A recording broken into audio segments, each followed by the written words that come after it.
ఇక మారరు. ఎన్ని మాటలు చెప్పినా మారరంటే మారరు. ఇవేం బుద్ధులో అర్థం కావు. మేం చెప్పిందే వేదం, చేసిందే శాసనం, పెట్టిందే తిండి, తాపిందే నీరు అని అంటే ఎట్లా? ఒకరినొకరు గౌరవించుకుంటేనే కదా అందరు కలిసిమెలిసి బతికేది. ఏండ్ల సంది ఇదే మొత్తుకుంటున్నా చెవిన్నే పెడతలేరు. ఎన్నడు మారుతారో ఏమో.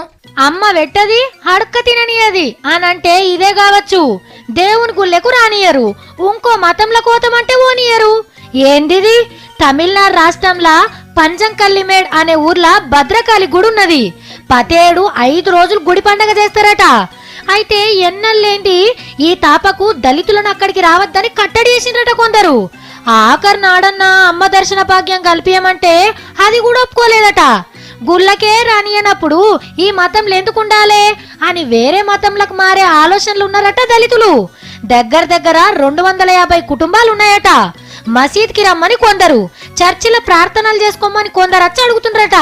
అయితే ఇంతల్నే హిందూ సంఘపోళ్ళు వచ్చి అగో అట్లెట్లా మతం మారుతారు అని లోలి చేస్తున్నారట. చిత్రంగా లేదు ముచ్చట. గుడికి రానియరట, ఇంకో మతంలకు అనియరట. మన తృప్తి దేశాయి మేడానికి గీ ముచ్చట తెలిసినంటే ఆడోళ్ళని తీసుకొని డైరెక్ట్ గా లోపట్టుకోతది. అప్పుడు ఎవ్వలేం చేయలేరు.